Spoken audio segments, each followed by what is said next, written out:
नवम भाव। जय माता की मित्रों, हम लोग मेष लगन की चर्चा कर रहे हैं और मेष लगन में आज आगे बढ़ते हुए नवम स्थान धनु राशि, वहाँ पे गुरु को प्लेस करवा के उसके फलों को जानने की कोशिश करते हैं। जैसा कि आप जानते हैं,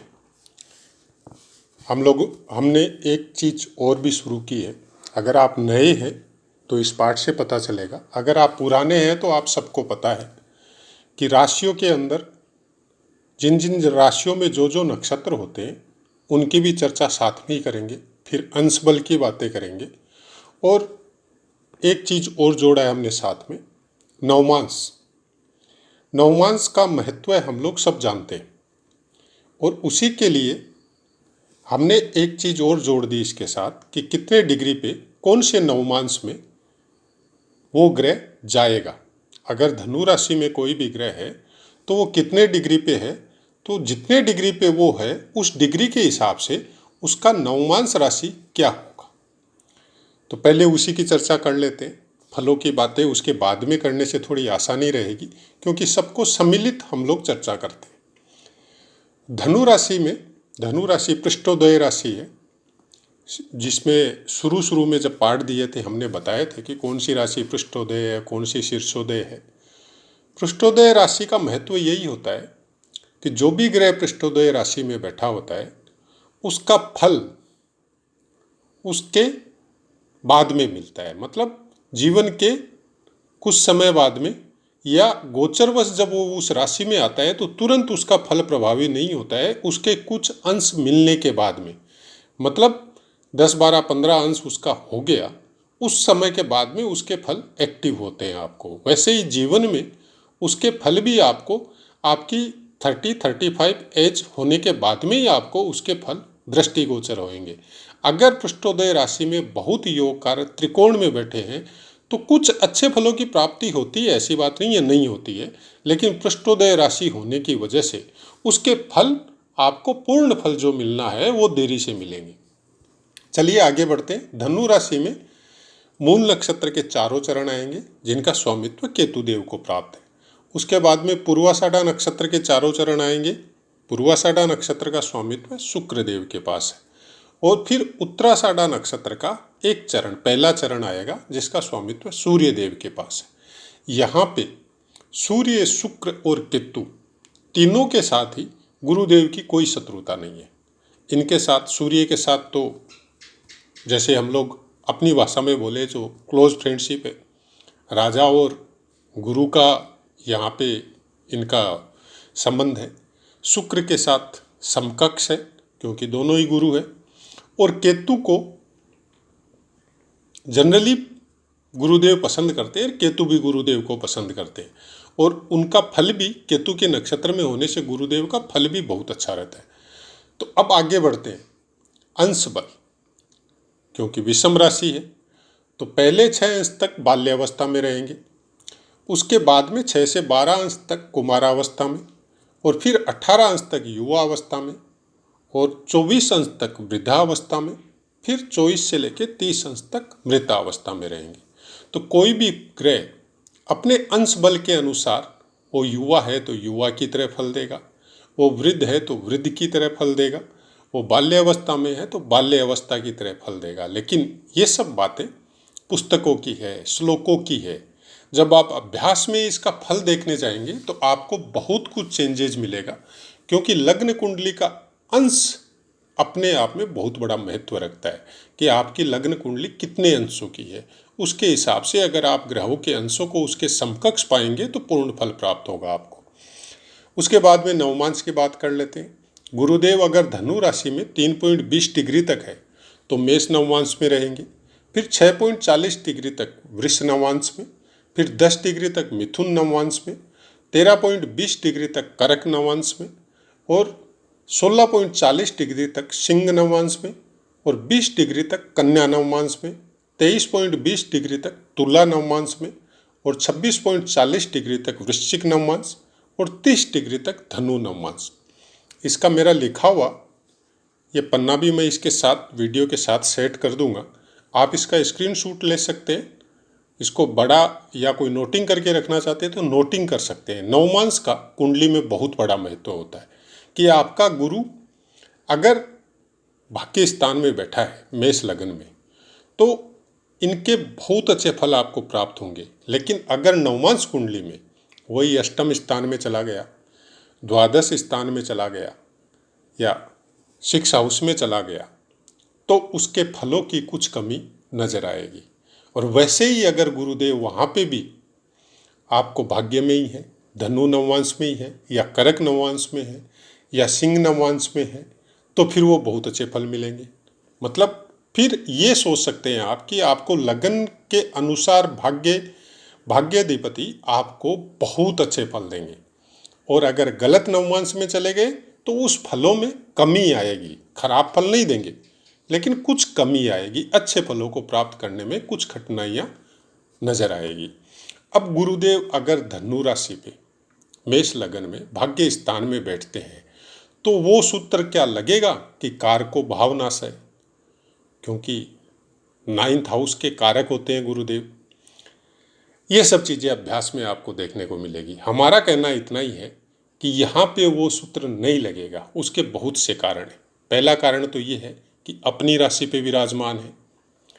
दूसरा कारण ये है कि गुरुदेव यहाँ पे भाग्य स्थान के कारक है और उनकी खुद की धनु राशि है उस पे विराजमान है, तो यहाँ पे आपका भाग्य बहुत प्रबल करवाएंगे। कौन से क्षेत्र में?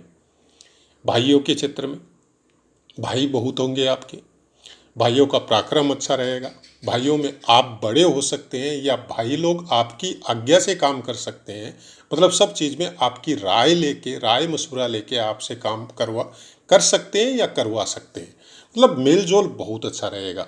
लग्न को देखेंगे पंचम दृष्टि से तो आप शरीर से हष्ट पुष्ट रहेंगे, सुंदर रहेंगे। कोई भी चीज़ की, दिमाग की, शरीर की, रोग की कोई भी चीज़ आपके अंदर बहुत कम मात्रा में नॉर्मल हो सकती है। अदरवाइज आपका शरीर में कोई प्रॉब्लम यहाँ पे भाग्य स्थान में बैठ के गुरुदेव नहीं करते। उसके बाद में ये अपने ही कारक भाव को देखेंगे, पंचम स्थान को। अब पंचम स्थान को यहाँ पे अगर गुरुदेव देखते हैं तो आपके पुत्र आपसे ज़्यादा विद्वान होंगे, आपकी भी एजुकेशन बहुत अच्छी होगी। आपके अपने ज्ञान के हिसाब से ज्ञान की मात्रा जो कि गुरुदेव उस भाव के कारक भी है और दृष्टि भी दे रहे हैं, तो उसकी वजह से ज्ञान की वो मात्रा जो आम आदमी के लिए बहुत कम देखने को मिलेगी, वैसा ज्ञान आपको प्राप्त होगा। और ज्ञान की वजह से ही, क्योंकि ये वेयस भी है, मतलब 12वें स्थान के स्वामी भी है, तो उस ज्ञान की वजह से नवम दृष्टि दे रहे हैं, नवम स्थान में बैठे हैं और 12वें स्थान के मालिक हैं। तो ये ज्ञान की वजह से बहुत लंबी लंबी यात्राएं, बहुत दूर दूर तक आपका आख्यान या आपको बुलाया जाएगा, आपको सम्मानित किया जाएगा और बहुत बड़ा पदवी या बहुत बड़ा पुरस्कार भी इस क्षेत्र में आपको प्राप्त हो सकता है। चाहे आप कोई भी क्षेत्र में हो, एजुकेशन से संबंधित हो सकते हैं, आप टीचर या अध्यापक या प्रिंसिपल हो सकते हैं, या वेद अध्ययन से संबंधित हो सकते हैं, कथावाचक हो सकते हैं, कुछ भी। लेकिन ज्ञान से संबंधित आपका काम होगा, जो भी काम होगा वो ज्ञान से संबंधित होगा। आप CS भी हो सकते हैं, बाकी ग्रहों के ऊपर डिपेंड है, लेकिन उसके अंदर ज्ञान की मात्रा 90% रहेगी। फिजिकल आप इतनी ज़्यादा वर्क वो ही करेंगे जो उसके लिए घूमना फिरना पड़ता है। शरीर में कोई कमी नहीं रहेगी, लेकिन वैसे बोला जाए कि जैसे लेबर क्लास जो मेहनत करता है वैसी मेहनत आपको नहीं करनी। हाँ, आपकी मेहनत आपके दिमाग के अनुसार रहेगी, आपका दिमाग एनी टाइम एक्टिव रहेगा। सामने वाला मतलब लगन को देख रहे हैं और अगर लग्नाधिपति मंगल देव है वो भी अगर अच्छी कंडीशन में विराजमान है तो यहाँ पे फिर शरीर का बल, शरीर की सेहत, चेहरे का व्यक्तित्व और चेहरे की जो बोलते हैं ना ग्लेज, वो सब ऐसी होगी कि सामने वाला मतलब देखते ही हिप्नोटाइज्ड होगा। आपके सामने कुछ गलत बात या कुछ अंट संट कुछ भी उल्टा पुल्टा बोलना उसके लिए बहुत मुश्किल होगा। और ज्ञान की पराकाष्ठा तो ऐसी होगी कि वो जस्ट स्टेचू की तरह आपके भाषण हो, आपकी बातें हो, वो सुनेगा और उसके अनुसार चलने का भी कोशिश करेगा। गुरुदेव यहाँ पे बैठ के 9th स्थान में बैठ के कुछ पिता से कुछ मनमुटाव कर सकता है, लेकिन आपकी क्वालिटी आपके पिता से ऊपर होगी। चाहे ज्ञान के क्षेत्र में हो, चाहे और कोई आप काम कर रहे हो उसके क्षेत्र में हो, चाहे एजुकेशन में बहुत ज़्यादा उन्नति आपने कर ली, बहुत बाहर तक आप पढ़ने चले गए, क्योंकि 12वें स्थान के भी स्वामी है, तो हो सकता है आपको एजुकेशन के लिए बाहर भी जाना पड़े, या हो सकता है बाहरी प्लेसमेंट हो जाए आपका।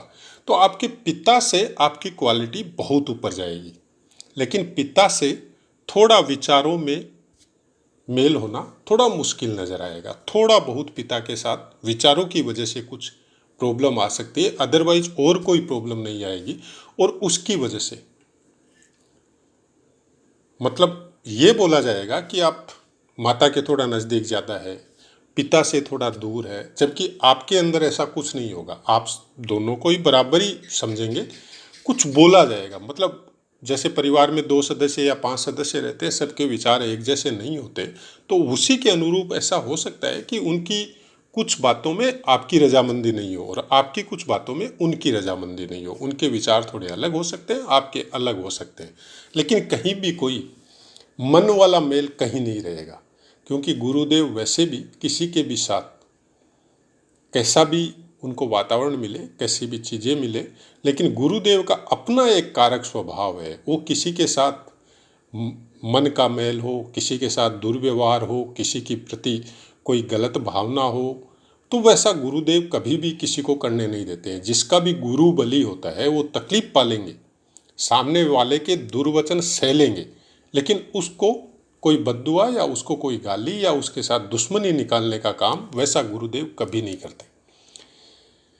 ज्योतिष शास्त्र में गुरुदेव को सबसे ज़्यादा शुभ ग्रह बोला जाता है। उसका ही कारण है कि 4 स्थानों के स्थिर कारक है। लाभ के संबंध में हो, भाग्य के संबंध में हो, विद्या बुद्धि संतान के संबंध में हो, धन के संबंध में हो, यहाँ पे गुरुदेव 9th स्थान में प्लेस होके ये सब चीज़ों के फल आपको बहुत अच्छी मात्रा में प्रदान करवाएंगे। अब नवमांश कुंडली में अगर गुरुदेव आपके करक नवमांश में चले गए, सिंह नवमांश में चले गए, तो यहाँ पे बहुत अच्छा फल देंगे। अब नक्षत्र में अगर आए कि मूल नक्षत्र पे, जैसे 4 चरण है, 13.20 डिग्री तक अगर गुरुदेव यहाँ पे रहते हैं तो मूल नक्षत्र में रहेंगे। अब मूल नक्षत्र गंडमूल में भी बोला जाता है, यहाँ पे आपको कुछ संघर्ष करवाएंगे शुरुआत में, बचपन में, अपनी ज्ञान के लिए, अपनी एजुकेशन के लिए, अपने रिलेशन के लिए जो आप विदेशों से बनाना चाहते हैं उसके लिए आपको भयंकर संघर्ष करवाएंगे मूल नक्षत्र में होने की वजह से। और संघर्ष आप करेंगे भी, क्योंकि आपका मस्तिष्क उस चीज़ को अलाउ करेगा, आपकी बॉडी उस चीज़ को अलाउ करेगी। तो उस संघर्ष के बाद में जो सफलता मिलेगी वो बहुत अच्छी महसूस होगी। और केतु यहाँ पे अगर शुभ स्थानों में प्लेस हो तब तो फिर और भी अच्छा फल गुरुदेव का मूल नक्षत्र में प्राप्त होगा। उसके बाद में पूर्वाषाढ़ा नक्षत्र 26.40 डिग्री तक रहेगा। उसमें अगर गुरुदेव है तो यहाँ पे गुरुदेव का बहुत अच्छा फल प्राप्त होगा आपको। ये पूर्वाषाढ़ा नक्षत्र में होने की वजह से आप व्यापार से संबंधित जो भी व्यापार ज्ञान के द्वारा किया जा रहा हो उस व्यापार से संबंधित काम भी कर सकते हैं। अपना खुद का कोई ऑफिस भी हो सकता है आपका, या कोई ऐसा कोई एजुकेशन सेंटर भी चला सकते हैं जिसके सर्वे सर्वा आप हो। उसके बाद में उत्तराषाढ़ा 26.40 डिग्री से लेकर 30 डिग्री तक उत्तराषाढ़ा रहेगा। तो वहाँ पे अगर गुरुदेव है तो फिर सूर्य का प्लेसमेंट आपको देखना जरूरी है। सूर्य अगर अच्छे स्थानों में प्लेस है और अच्छी जगह में प्लेस है तो ये आपको बहुत ज़्यादा फेमस करेंगे। धन की गारंटी नहीं है, सूर्यदेव धन की गारंटी कभी नहीं देते, लेकिन सूर्यदेव नेम और फेम की गारंटी देते। अगर सूर्यदेव अच्छे स्थानों में प्लेस है, मेष लगन में वैसे भी सूर्यदेव पंचम स्थान के मालिक होते हैं, तो अगर सूर्यदेव लगन में है, दशम में है, 11 में है, 3rd में है, 6 में है, तो यहाँ पे फिर आपको गुरुदेव का फल बहुत अच्छा प्राप्त होगा और बहुत अच्छी मात्रा में। जिसका बोला जाता है ना कि खानदान में ऐसा नाम किसी का नहीं हुआ होगा आज तक, वैसा आपका गुरुदेव धनु राशि में होने की वजह से कर सकते हैं। एक चीज़ यहाँ पे मैं बोलना भूल गया, धनु राशि क्या है? धनु राशि का मतलब हो गया कि आपकी जो बुद्धि, आपका जो ज्ञान, आपका जो दिमाग एक पर्टिकुलर बिंदु पे स्थिर रहेगा। मतलब कुछ प्राप्त करने के लिए जो गोल आपने पहले से ही डिसाइड करके रखा है उसी में लगे रहेंगे। आप उससे इधर उधर नहीं हटेंगे, चाहे समाज के कितने भी ताने सुनने मिले, चाहे परिवार से कुछ भी सुनना मिले, आप उसी लाइन में लगे रहेंगे। और केतु भी उसी चीज को इंडिकेशन करता है। अगर मूल नक्षत्र में होता है गुरुदेव यहाँ पे, तो केतु भी उसी उसी चीज को इंडिकेशन देता है कि आप मेहनत के द्वारा, दिमाग के द्वारा, अपनी स्ट्रगल के द्वारा एक चीज पे आप स्थिर रहेंगे कि मेरे को इस लाइन में आगे बढ़ना है और उसी पे मेरे को लास्ट तक जाना है। और गुरुदेव वहाँ लेके जाते हैं इंसान को। इसलिए मैंने बोला था कि कुछ स्ट्रगल हो सकती है मूल नक्षत्र में होने की वजह से, लेकिन उस स्ट्रगल का फायदा बहुत बड़ा मिलता है। ये एक खास बात है। तो अब अपनी वाणी को विराम देते हैं और आपसे आज्ञा लेते हैं। पाठ से संबंधित कोई बात हो आप निसंकोच लिखिए। जितना हम जानते हैं उसके हिसाब से आपको आंसर जरूर देंगे। अगर आपका क्वेश्चन कुछ ऐसा है जो सीमित शब्दों में आंसर नहीं दिया जा सकता, तो हम कोशिश करेंगे फिर उसके लिए अलग से कोई वीडियो प्रोवाइड करवाने की। तो अपनी वाणी को विराम देते हुए आपसे आज्ञा लेते हैं। जय माता की।